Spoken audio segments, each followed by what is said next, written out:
Chegamos então à nossa segunda aula e vamos conversar sobre os adolescentes e as suas emoções. É muito importante entendermos que cada um de nós é uma individualidade, né? Teoricamente, todos nós sabemos disso, mas nas relações do dia a dia, normalmente nós cobramos do outro, né, que ele tenha visões ou percepções ou pensamentos como os nossos, e isso não é real. E principalmente não é real porque nós temos temperamentos diferentes. Então aqui para o nosso projeto, dentro da coleção, né, As Emoções em Ação, eu trouxe principalmente o conceito do Henri Vallon, que foi um psicólogo francês, que é, né, do começo da metade do início do século XX, mas que é muito, muito atual ainda, tá? O trabalho dele era revolucionário para a época e hoje, então, é que nós temos essa compreensão maior do que o Vallon queria colocar. Por quê? Que eu trouxe, o que eu gosto da visão do Vallon, porque ele traz fases, estágios de desenvolvimento humano com muita clareza. Eu não vou aprofundar essas questões, quem tiver interesse realmente vai ter que buscar, ler mais sobre o assunto, mas eu vou dar uma pincelada para entrarmos na questão dos temperamentos, tá? Então, o que é que acontece? O Vallon, ele tem uma psicologia da pessoa completa, uma visão da totalidade das pessoas, e que isso é muito atual, que é uma visão mais holística, né? Que é olhar o ser humano pela sua consciência, o seu eu, suas emoções, as suas representações, ou seja, não é olhar apenas por uma ótica, mas por uma visão completa. E daí ele elaborou 4 estágios do desenvolvimento humano, que assim, vários outros psicólogos e pesquisadores também elaboraram, né? Mas eu vou focar aqui no Vallon, tá? Então, o sensorial motor e projetivo, que essa fase é de 1 a 3 anos, o personalista, que é de 3 a 6 anos, o desenvolvimento, o estágio, né, categorial, que é de 6 a 11 anos, e chegamos então ao estágio da adolescência, tá? Que é a partir dos 12 anos. E, gente, essas idades só são, vamos dizer assim, algo didático, né? Mas, na verdade, cada pessoa é tão individual que né, não é uma coisa fechada. Chegou 12 anos, não. Vamos encontrar pessoas com 10 anos que já estão no estágio da adolescência. E podemos encontrar pessoas com 13, 14 anos que estão ainda entrando no estágio da adolescência, né? E é esse que nós vamos focar agora. Então, o estágio da adolescência, para o Vallon, a partir dos 12 anos, coloca que o ser humano se torna muito afetivo, no qual os conflitos, tanto internos como externos, são predominantes. Então, o afeto, né? As emoções vêm muito à tona. Agora, a expressão dessas emoções, obviamente, vai depender do temperamento de cada pessoa, né, como eu vou falar já já. Então, a grande questão do adolescente porque é uma fase, né, entre a infância e a vida adulta, como se fosse um rito de passagem. Então, a grande questão do adolescente é a busca pela autoafirmação, né? Seja da sua identidade, da sua autonomia. E isso, então, significa crises, muitas crises, porque é um ser que está aflorando para o mundo. E diante desse aflorar, todo o processo emocional se torna muito sensível, porque ainda não tem realmente um ego, uma persona já formada para segurar as dificuldades das relações com o mundo. Então esse adolescente quer ir para o mundo, mas não está pronto para o mundo. E aí começa realmente muito dos conflitos que nós vamos encontrar em vários espaços, escola, casa, né? Os consultórios psicológicos estão cheios, né? Então, as ideias de Vallon foram baseadas em 3 elementos básicos que se comunicam o tempo todo, né? Que é afetividade, movimento e inteligência. Então, como é que essa afetividade ou esses afetos, né, aquilo que me afeta, como emoções agradáveis e desagradáveis, colocam realmente a minha vida em movimento, e principalmente a questão da inteligência, né? O movimento das emoções no processo da inteligência. Então, ensinar a inteligência emocional para adolescentes é fundamental, uma vez que durante esse momento da vida o indivíduo sofre, né, com milhares de sentimentos, não sabe lidar com todas as emoções, é verdadeiro pandemônio que todo mundo foi adolescente, todo mundo sabe. Para uns é pior, para outros, né, é um pouco melhor. Por quê? Porque nós somos seres com temperamentos diferentes, tá? Então, temperamento é uma teoria que vem aí muito antiga, tá? Em tempo de Hipócrates, e vem até mais do que ele. E essa palavra realmente tem a ver, temperar, é algo que nos tempera internamente. Então, a educação emocional, ela começa no autoconhecimento para ajudar o adolescente a entender exatamente o que está sentindo, através de um vocabulário emocional diversificado, para assim compreender adequadamente as camadas de seus sentimentos.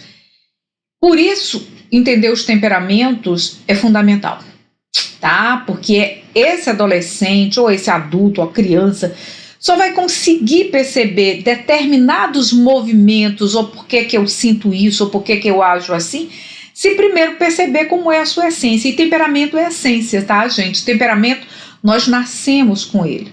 Nós podemos educar. Os temperamentos, eles são educados como tudo na vida, né? Mas nós não mudamos, tá? E a partir do temperamento é que vai se formar a personalidade, o caráter, né? Juntamente, obviamente, com várias outras questões, vários outros movimentos, né? Educação, a cultura onde nós vivemos, né? A relação com os pais, os tipos de traumas que vamos receber ao longo da vida, enfim, tudo isso vai influenciar, obviamente, no nosso caráter, na formação da nossa personalidade. Mas o nosso temperamento individual, ele é literalmente a massa, né, onde vamos moldar toda esse sentimento, esse pensamento, esses comportamentos, tá? Então é essencial categorizarmos, né, as suas emoções em palavras, tá? Para fazer a gestão dos sentimentos profundos. Então é essencial que nós consigamos falar o que nós queremos, o que estamos sentindo, para fazermos essa gestão. Então, conhecer os temperamentos é o início de tudo. Então, os temperamentos são naturais. A criança já nasce com um determinado temperamento, embora possa o mesmo só vir se manifestar muito mais tarde. Então, você vê um bebê ali no berço, você já sabe se ele é mais calmo, se ele é introvertido, se ele é extrovertido, porque os temperamentos têm temperamento introvertido e extrovertidos, né? Você já sabe se ele se expressa melhor ou não, se ele é um bebê mais chorão, um bebê mais risonho, e tudo isso vai se desenvolvendo com o tempo, e na medida que a gente fica mais velha, vai ficando mais claro qual é o nosso tipo de temperamento. Mas desde cedo a gente já pode ir trabalhando com as crianças e principalmente com os adolescentes para que eles possam se entender, se autoconhecer, tá? Um temperamento pode ser camuflado numa criança por ser por meio, né, da disciplina familiar, assim também como pode ser no próprio adolescente. Já os adolescentes, eles têm menos dificuldade, têm maior dificuldade de camuflagem, na criança é maior, tá? Mas muitas vezes a educação, a formação cultural, né, acaba dando origem a algumas máscaras, né, que a gente acaba mascarando, ou seja, camuflando realmente quem somos nós na nossa intensidade interior do nosso temperamento. Por isso também porque, gente, nós vamos ter um temperamento principal e um temperamento secundário. Às vezes encontramos até um terceiro temperamento ali dando seus toques, mas normalmente nós vamos ter um principal. E esse principal, ele é o mais forte, mas temos um secundário que está sempre ali. E o que eu percebi na minha experiência, e aí eu não vi, nem se alguém ver, né, tiver lido, tudo bem, mas até hoje eu não li, é mais uma experiência mesmo, né, minha, é que o segundo temperamento, ele aflora mais quando estamos em desequilíbrio. É como se a gente pegasse mais a energia ou os aspectos mais negativos, né, dos pontos mais frágeis do temperamento, do segundo temperamento, e eles afloram demais quando a gente está num momento de crise, tá? Por exemplo, um extrovertido será sempre um extrovertido.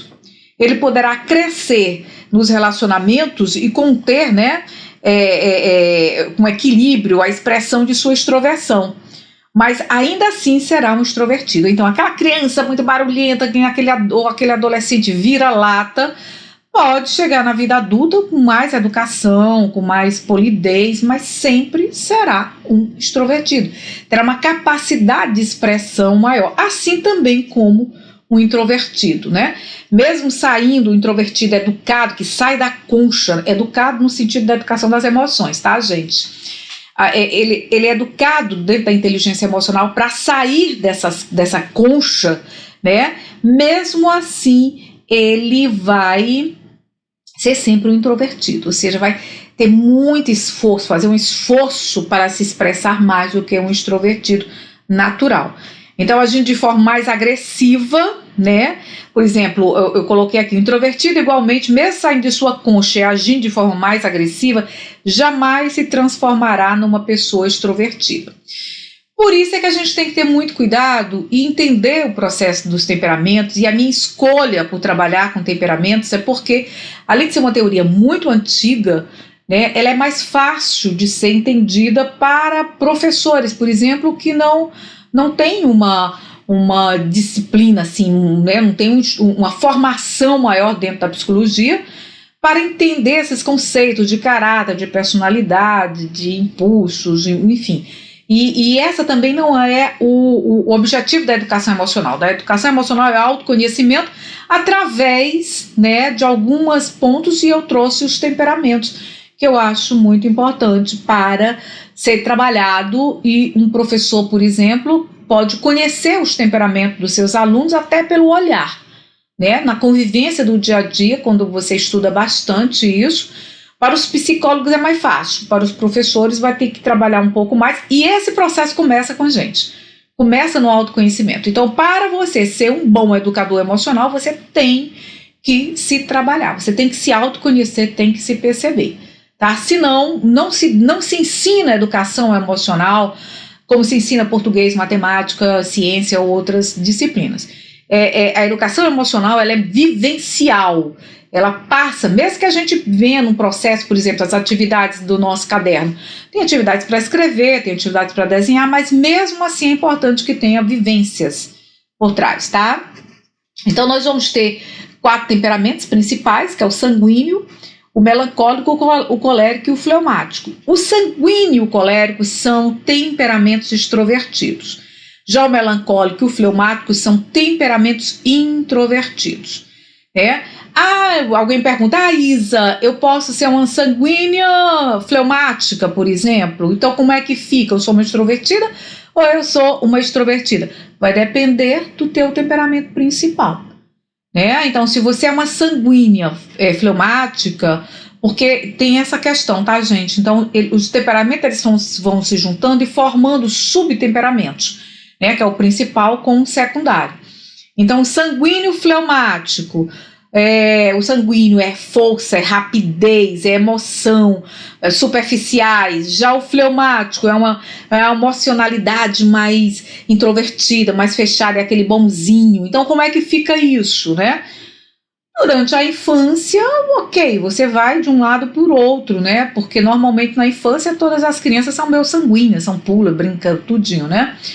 Mas a gente vai observando, né, ali um ponto maior de um ou de outro temperamento. Então, quando esses temperamentos se juntam, nós temos que ver qual é o principal. Se você é o principal, é o sanguíneo, você vai ser mais extrovertido do que introvertido. Mas quando você entrar vamos dizer assim, crise, a tua tendência será ficar mais introvertido. Então, vai depender. Isso aí, gente, é uma questão mais profunda. Eu trabalho melhor isso no curso de educação emocional para educador, no curso de educação transcomportamental, né? Educação emocional transcomportamental, que é um curso profissionalizante. Aqui no nosso curso, ele é apenas para você aprender e ser introduzido no processo da educação emocional, para você aprender a lidar com os cadernos, tá? Então, nós vamos ter esses 4 temperamentos, nós podemos ter um principal e um secundário, né? E vamos perceber como é, então, esse adolescente sanguíneo, melancólico, fleumático, né, colérico.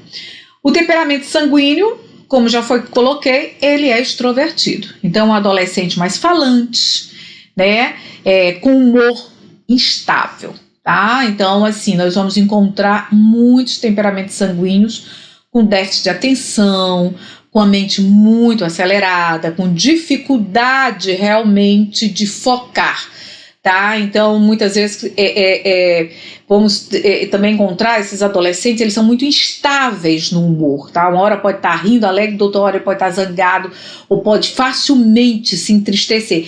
Isso já é normal, né, na maioria dos adolescentes, mas no sanguíneo isso é um pouco maior, tá? Às vezes é receptivo, em outras explode com facilidade, gosta de ser o centro das atenções e ter muitos amigos. Então você vai conhecer um temperamento sanguíneo de um adolescente sanguíneo quando ele viver cercado de amigos. Ele não sabe viver só, tá sempre, como a gente brinca, né, tá sempre encangado com alguém. E não é só com uma pessoa, é com várias pessoas. Sabe aquele que gosta de bando, de grupo? Esse é um sanguíneo. Isso não quer dizer que os outros não gostem, principalmente na adolescência, né? Mas o sanguíneo, ele tem essa necessidade, ele fica profundamente triste quando está sozinho. Pontos fracos: egocêntrico, tá? É muito voltado para si mesmo, para suas necessidades, para o seu bem-estar. Impaciente, instável, muito inseguro, exatamente por ser muito egocêntrico, está sempre com muito medo de receber críticas. É medroso, tá? Ele vai até um certo ponto, às vezes a pessoa pensa que ele não, mas ele vai até um certo ponto. Agora, é precipitado, tá? Porque ele tem uma relação com as emoções muito superficial. E por isso mesmo, muitas vezes não termina o que começa. Então, é aquele adolescente que vai começar uma coisa aqui, começa ali, começa outra, e às vezes deixa tudo começado e não terminado, tá? E são os adolescentes com maior dificuldade de disciplina, porque são muito, muito instáveis, às vezes leva na brincadeira, você vai falar uma coisa, começa a rir. Sabe aquele também...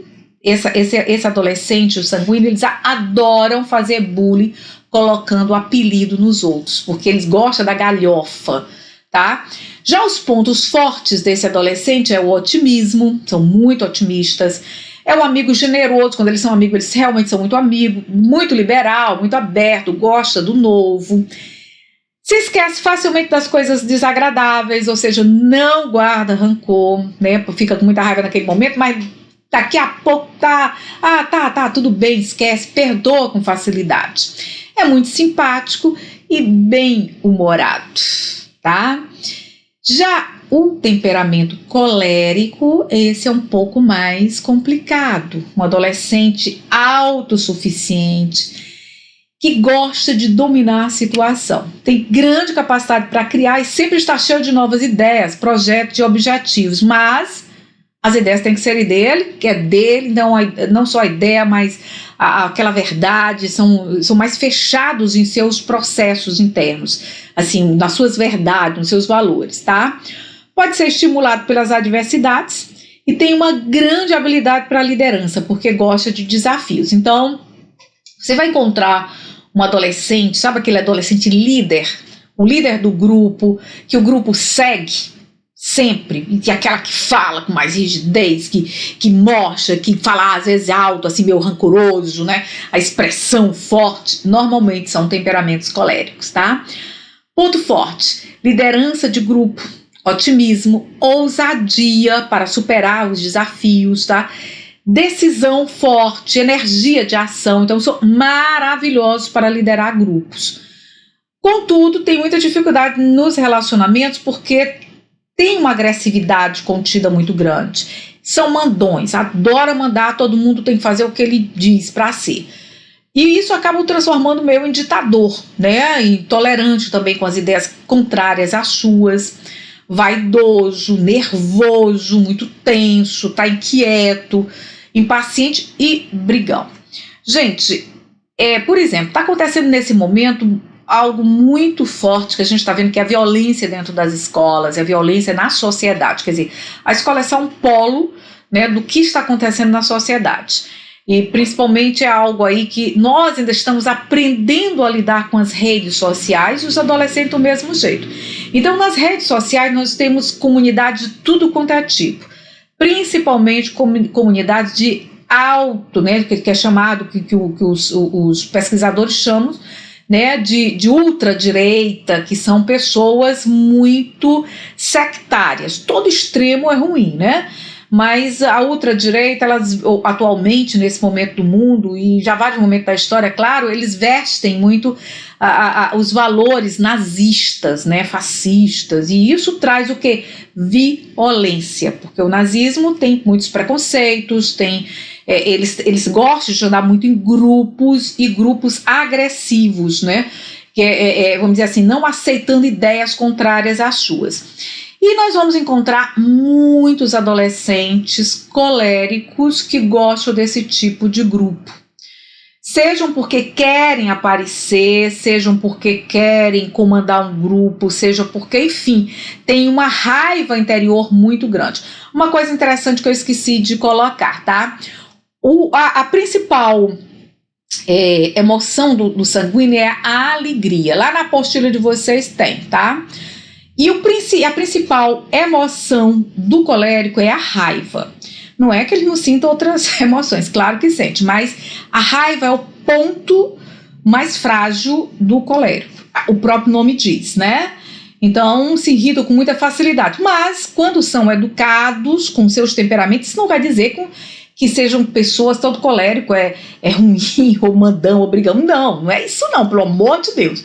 Nada de pegar tudo isso ao pé da letra. Eu estou aqui exagerando um pouco nas questões dos temperamentos para você ter uma ideia. Mas nenhum temperamento e ninguém é totalmente um temperamento só. Então, cuidado com essa visão fechada, tá? Então, é apenas com uma questão aqui educacional. A gente está numa visão mais didática para poder compreender a teoria. Eu estou trazendo os pontos mais fortes de cada temperamento, né? Tanto os pontos frágeis como os pontos fortes, né? Então, por favor, nada de pegar ao pé da letra, tá? Porque nós vamos encontrar grandes líderes coléricos. Aliás, tá? Eu sou uma sanguínea colérica, tá? Na minha adolescência, eu me irritava com muita facilidade, mas era a líder, né? O meu lado colérico me fazia ser uma líder, sempre fui muito à frente, né, do grupo. E isso me trouxe, no meu período profissional, uma força de vontade muito grande para superar os desafios que foram muitos, gente, porque eu tive síndrome do pânico, né, tive déficit de atenção, tive várias dificuldades, né, tenho, né, porque eu aprendi a lidar, né, tive dislexia, né, eu hoje aprendi a lidar com a minha dislexia, e não fosse esse meu temperamento mais forte, possivelmente eu teria tido muitas dificuldades na minha vida como adulta profissional, tá? Então, todo temperamento tem pontos muito, muito legais e pontos a serem trabalhados e educados, tá? Vamos encontrar no temperamento melancólico, sim, o colérico, ele é extrovertido, tá? Então, nós vamos ter o sanguíneo e o colérico extrovertidos e vamos ter o melancólico introvertido. Então, é um adolescente com alta capacidade de análise e diagnóstico dos obstáculos, porque esse é um adolescente que pensa, que questiona, adora ler, gosta de ouvir música, sabe? Nós vamos encontrar grandes escritores com um temperamento melancólico, porque tem uma tendência a ter um mundo interno muito rico. Costuma perder-se nos detalhes, prejudicando a meta final. Agora vai, obviamente, né, ter as suas dificuldades. Então, os pontos fracos é amuado, tá? Se fecha com muita facilidade. São normalmente solitários, tá? Porque esse mundo interior é muito vasto, é muito rico, então tem a tendência a ser mais solitários. Se gostar de ficar consigo mesmo, tá? Então, isso acaba dando uma tendência a ser meio antissocial. E muitas vezes, apesar da emoção do melancólico ser mais a tristeza, muitas vezes tem uma raiva interna muito grande, porque tem dificuldade de expressar suas emoções. E normalmente, por ser um pouco mais antissocial, sofre muito bullying, né? São aqueles mais calados, que ou são muito estudiosos, né, ou não gostam muito de se misturar, então acaba recebendo bullying da turma. E isso acaba trazendo, né, tendo dificuldade de falar sobre isso, de expressar suas e traumas, né, guardam traumas muito grandes.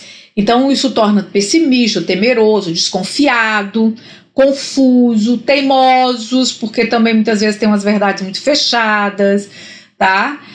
Pontos fortes, extremamente habilidoso, perfeccionista, em fazer a coisa bem feita, tá? São muito inteligentes, normalmente nós vamos encontrar pessoas com inteligência acima da média, que são melancólicos, tá?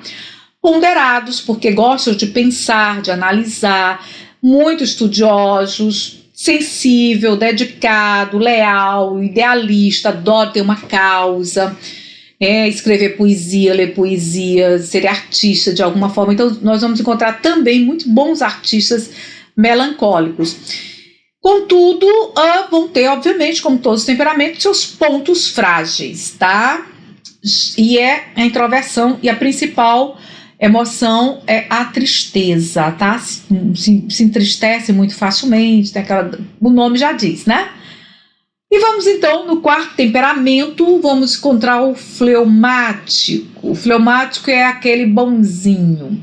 Todo professor, eu gosto muito de falar sobre isso, eu sempre dou esse exemplo. Todo professor adora um fleumático, porque é aquele que geralmente senta ali na frente, tá? Que responde as perguntas, que faz as suas atividades, que adora perguntar se o professor está precisando de alguma coisa, né? Se gosta de servir. Então é um adolescente mais lento, tá? Porque são calmos e bem equilibrados. Normalmente o fleumático vão ter um ponto de equilíbrio muito interessante. Raramente explode tanto em riso ou em raiva, tá? Eles são mais contidos ali.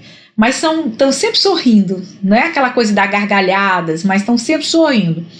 Mas consegue se adaptar bem em qualquer ocasião, tá, gente? Se o fleumático, ele é meio camaleão.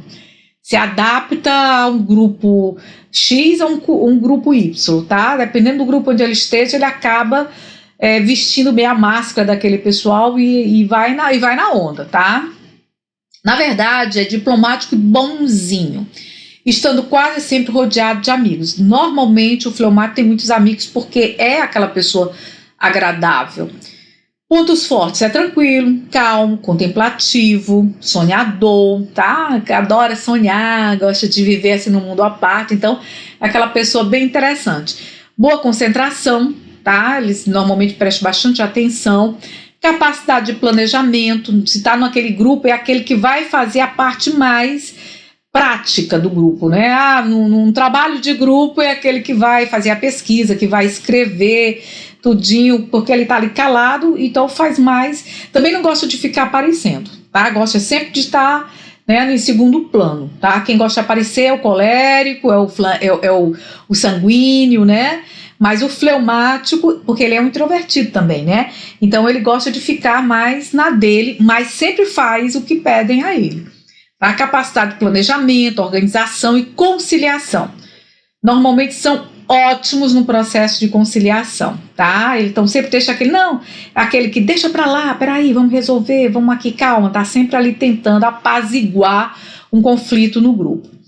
Os pontos fracos seriam desmotivação, porque se desmotiva com muita facilidade, tá? Porque se tiver, principalmente se estiver inseguro, não vai nem não vai fazer aquilo, naquela situação, não vou, não quero, tá? Temeroso, tem muito medo, inclusive a principal emoção do fleumático é o medo, tá? Indeciso, muito indeciso, sabe aquele que, eu não sei, não sei se eu quero essa roupa, se eu quero essa outra. 10 anos para escolher uma coisa, tá? Tímido, normalmente não gosta muito de falar, e gosta mais de ouvir. Envergonhado e desconfiado. São extremamente desconfiados. Às vezes displicentes, tá? Deixa as coisas meio inacabadas, principalmente se estiver em processo meio de crise. E sem reação diante de uma crise. Então, normalmente, se ele é acuado, ele não reage, sabe? Se ele se sente muito, dificilmente ele vai reagir. Como ele é aquele bonzinho do grupo, ele vai ter sempre um amigo colérico ou sanguíneo para tomar as dores dele, tá? Mas é isso, gente. Então, nós temos os 4 temperamentos. É muito importante conhecer, tanto que nos cadernos vocês vão encontrar atividades para trabalhar os temperamentos. Então, comece trabalhando os temperamentos dos adolescentes para que eles se percebam, para que eles comecem a perceber os pontos fortes e os pontos frágeis. Mesmo que ele vai ter que levar, por exemplo, tem muitos questionários na própria internet para trabalhar, para entender melhor esse temperamento. Somente quando estamos mais adultos e maduros é que nós temos uma coerência maior para entendermos qual é o nosso principal temperamento. Mas desde que nascemos já dá para a gente perceber um pouquinho aí de qual temperamento é o mais, né, o que aparece mais, tá bom? Vamos então para a nossa terceira aula.